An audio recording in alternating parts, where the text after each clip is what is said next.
जब माघ पूर्णिमा का दिन आता है तो माघ पूर्णिमा के दिन अपने 12 मूठ लिंगों के साथ शंभू शेख उनके घर निमंत्रण के लिए जाते हैं, यानी भोजन करने के लिए जाते हैं। और वहां जाकर के जब बैठ करके पंचायत होती है गंगा माई के बीच बैठ करके और भोजन परोसा जाता है, तो भोजन परोसा जाता है तो शंभू शेख अपनी योग साधना से जान जाते हैं कि यार इसमें तो जहर मिला हुआ है।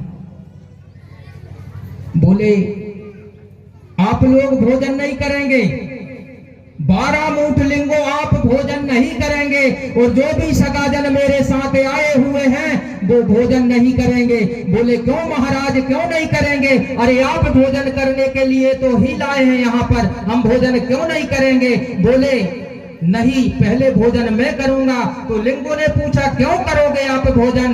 बोले इसमें मुझको कुछ छल कपट लग रहा है। बोले महाराज क्या छल कपट लग रहा है? बोले इसमें जहर का मुझे आभाव हो रहा है।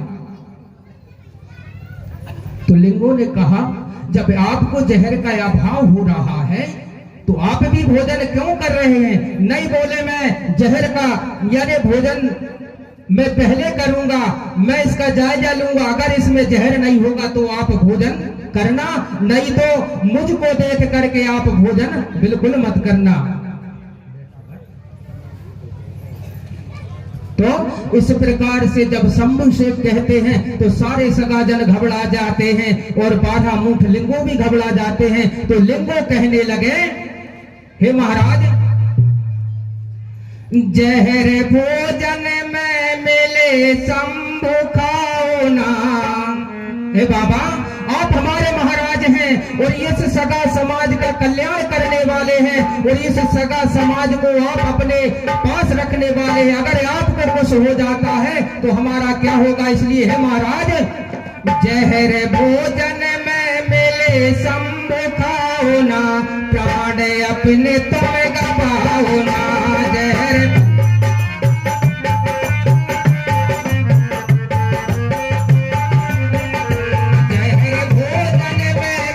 शंभू खाओ ना, प्राण अपने तुम गवाओ ना। जहर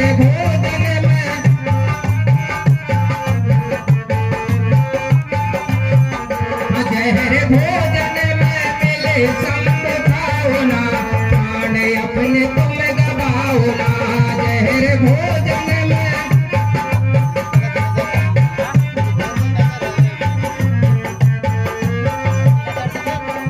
तो शंभू शेख कहते हैं क्या कहते हैं? नहीं लिंगो भोजन में तो अबस करूंगा, मरने से तो नहीं डरूंगा।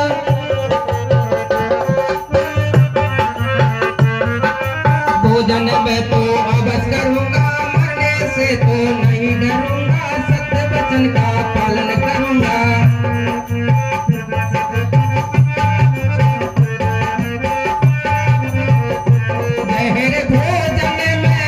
लाला खाओ ना, प्राण अपने तुम गवाओ ना। जहर भोजन में मिले शंभू खाओ ना, प्राण अपने तुम गवाओ ना।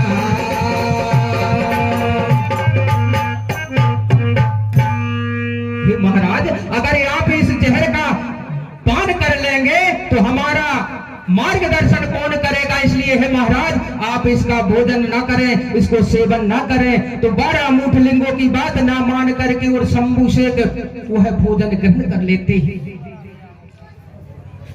वह भोजन ग्रहण कर लेते हैं। और भोजन ग्रहण करने के बाद में शंभू शेख जो है अचेत अवस्था में आ जाते हैं, अचेत अवस्था में आ जाते हैं। और वहां देख करके सारे सगाजन और 12 मूठ लिंगों घबरा जाते हैं, बड़े सोच में पड़ जाते हैं कि हमारे शंभू शेख तो अचेत अवस्था में पहुंच गए हैं, अब क्या करना चाहिए इनको अचेत अवस्था से लाने के लिए। लेकिन 12 मूठ लिंगों क्या करते हैं? मार काट शुरू कर कर देते हैं, उनको मारने लगते हैं, खदेड़ने लगते हैं कि आपने हमारे महाराज के लिए जहर दे दिया, अरे हमको मारने के लिए यहाँ पर बुलाया था, अरे आप अत्याचारी हो, पापी हो, आपने हमारे साथ घात किया है, विश्वासघात किया है। अरे आपके पास तो हम विश्वास लेकर के आए थे, फिर भी आपने हमारे विश्वास का पालन नहीं किया, हमारे शंभू शेख को जहर दे दिया। अरे आपके लिए तो धिक्कार की बात है, आप पहले से ही हमारे साथ घात लगाए बैठे हुए हो। इस प्रकार से सगाजानो 12 मूठ लिंगो शंभू शेख को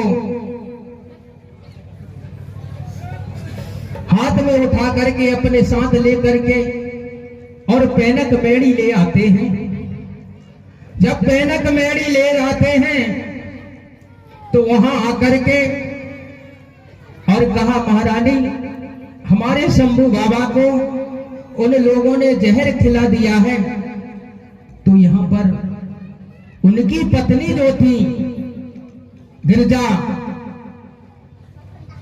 वह चिंतित हो जाती है और रोने लगती है, बिलखने लगती है कि हे महाराज, ये आपने क्या कर दिया, आपने ये क्या कर दिया महाराज। रोने लगती है, उनकी आंखों में आंसू आ जाते हैं और आंसू आ जाते हैं और कहती है, हे महाराज, उम्र मेरी कैसे कटे पारी, बतला दो शंभू हे नाथ, उम्र मेरी कैसे कटे पारी, बतला दो शंभू हे नाथ, उम्र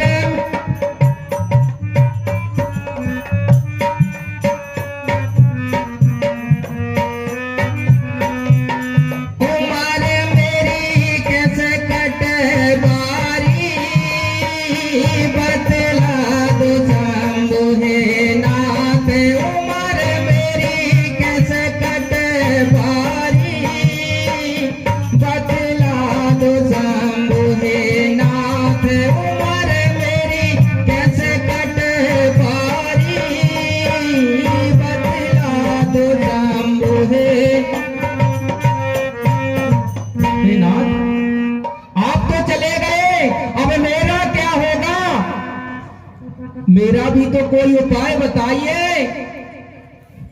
तो वहां पर गिरजा क्या करती है, कहती है, हे बड़ा देव, ना देना दुख किसी को ये तापे का, अरे सबसे बढ़कर होता है दुख रड़ाते का, दुख रड़ाते का, हे बड़ा देव, ये दुख किसी को मत देना। इस प्रकार से गिरजा वहां पर रोती है, बिलखती और कहती है, धरती से गगन तक ढूंढूरी मेरे पिया बचे तो कैसे बचे मेरे पिया बचे, धरती से गगन तक ढूंढूरी मेरे पिया बचे तो कैसे बचे मेरे पिया बचे तो कैसे बचे मेरे पिया बचे तो कैसे। तो मैं अपने पति के लिए धरती से आकाश तक चाहे कोई यत्न करना पड़े, लेकिन मैं अपने पति को बचा करके रहूंगी, ऐसा प्रण करती है।